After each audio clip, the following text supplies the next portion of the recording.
பிரியமானவர்களே, இயேசு கிறிஸ்துவின் நாமத்தில் உங்களை வாழ்த்துகிறேன். எப்படி இருக்கீங்க? நல்லா இருக்கீங்களா? சந்தோஷமா இருக்கீங்களா? நீங்க சந்தோஷமா இருக்கணும்னு தானே ஆண்டவர் தினத்தோறும் உங்களோட பேசுகிறார். உங்களுடைய துக்கம் சந்தோஷமாய் மாறும். ஏதோ ஒரு காரியம் துக்கப்படுத்ததில்லை, அதை ஆண்டவர் சந்தோஷமா மாற்றுவார். ஏதோ ஒரு காரியம் அடிமையாக்கி வச்சு விடுதலை இல்லாம தவிக்கிறீங்களா? விடுதலை பெற்றுக்கொள்ளுவீங்க. இந்த இடம் பாத்தீங்களா, எகிப்து தேசத்தில் இருக்கிற பிரமிடு, உலக அதிசயங்களில் ஒன்றாய் கருதப்படுகிற பிரமிடுகள். இந்த எகிப்து தேசம் முழுவதிலும் 107 பிரமிடுகள் இருப்பதா சொல்றாங்க பல இடங்கள்ல. இது கைரோவில் அர்கீசா என்கிற பகுதி. இந்த இடத்துல 9 பிரமிடுகள் இருக்கிறது. 3 பெரிய பிரமிடுகளை பாக்குறீங்க. சின்ன சின்ன குட்டி பிரமிடுகள் 6 இருக்கிறது. பெரிய பிரமிடுகள் ராஜாக்களை அடக்கம் பண்ணின பிரமிடுகள், சின்ன பிரமிடுகள் ராணிகளை அடக்கம் பண்ணின பிரமிடுகள். அந்த நாட்களில் சுமார் 4000 வருஷத்துக்கு முன்பாகவே ராஜாக்கள் மரித்த பிறகு அவர்களை அடக்கம் பண்ணுவதற்கு ஒரு கல்லறையாக பயன்படுத்தப்பட்ட இடம்.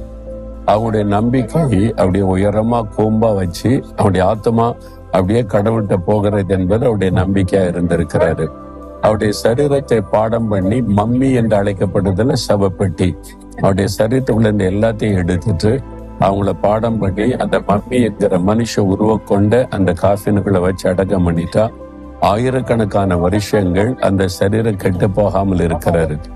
அதற்குரிய மூலிகைகள், அதற்கான பொருட்களை எல்லாம் இந்த தேசத்துல கிடைக்கிறதுனால அதை வைத்து அடக்கம் பண்ணினதாக சொல்லப்படுகிறாரு. அதுல கருசீரகத்துல நம்ம ஊர்ல பயன்படுத்துறோம், அதை பயன்படுத்தி இருக்கிறாங்களா அந்த நாட்களிலேயே என்று சரித்திர குறிப்பு சொல்லுகிறாரு.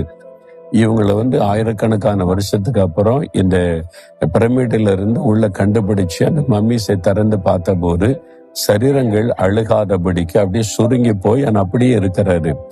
எகிப்தினுடைய மியூசியத்துல அப்படிப்பட்ட சில சடலங்களை வச்சிருக்கிறாங்க. நான் போய் அதை பார்த்திருக்கிறேன். மோசேக்கு பேசினார்ல ஒரு பார்வோன் இடத்துல, அந்த மெரமெசிஸ் என்கிற அந்த அவருடைய சரீரம் கூட இருப்பதை இங்க மியூசியத்துல வச்சிருக்கிறாங்க. எனக்கு ஆச்சரியமா இருந்தது. அப்படி அந்த காலத்திலேயே பிரபலமான பல நுணுக்கங்களை தெரிந்தவளாய் எகிப்தியர்கள் இருந்திருக்கிறாங்க.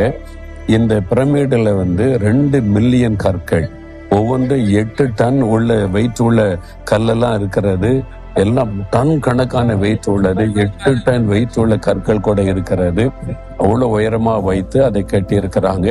இது ரொம்ப ஆச்சரியமான ஒரு காரியம்தான் இது. அங்கிருந்து கொண்டு உங்களோடு பேசுகிறேன். சரி, ஆண்டவர் எனக்கு என்ன வார்த்தை வச்சிருக்கான்னு நினைக்கிறீங்களா? யாத்திராமம் 33 அதிகாரம் 14 வசனம். என் சமூகம் உனக்கு முன்பாய் செல்லும், நான் உனக்கு இளைப்பாறுதல் தருவேன் என்று கர்த்தர் சொல்லுகிறார். மோசே, எகிப்து தேசத்தின் அடிமைத்தனத்தில் இஸ்ரவேல் மக்களை நீ மீட்டு கொண்டு வர வேண்டும் என்று மோசையை கர்த்தர் கொண்டு வந்தார்ல, அந்த மோசைக்கு கர்த்தர் கொடுத்த வாக்குத்தத்தம் தான், நான் உன்னோடு இருப்பேன், என் சமூகம் உனக்கு முன்னாலே செல்லும், நீ பயப்படாதே, இளைப்பாறுதல் தருவேனை தைரியப்படுத்தி அந்த மோசையை கொண்டுதான் கர்த்தர் இந்த மக்களை இந்த தேசத்திலிருந்து விடுதலையாக்கி வனாந்தரத்திலே வழி நடத்தி கானான் தேசம் கொண்டு போய் சேர்த்தார். அந்த வனாந்தரம் நீண்ட ஒரு பிரயாணம். அங்கே ஒரு மரமும் இல்லை, ஒரு கிணறும் இல்லை, ஒரு ஆறும் இல்லை, வசதி இல்லை. ஆனா கர்த்தர் சுமார் 30 லட்சம் மக்களை வனாந்தரத்திலே போஷித்து தண்ணீர் கொடுத்து உடுத்து வைத்து அழகாய் நடத்தினார். அந்த ஆண்டவர் உங்களையும் நடத்துவார், உங்களை அடிமைத்தனத்தை விடுதலையாக்குவார். என் சமூகம் உனக்கு முன்னால செல்லுன்ற வாக்கு கொடுத்திருக்கிறார். பயப்படாதங்க, கர்த்தருடைய சமூகம் முன் செல்லும், இளைப்பாறுதலை தருவார். ஒரு ஜெபம் பண்ணுங்க. இயேசுவே, நீர் அன்றைக்கு வாக்கு கொடுத்தீர் மோசேக்கு, இன்றைக்கு எனக்கு வாக்கு தருகிறீர்.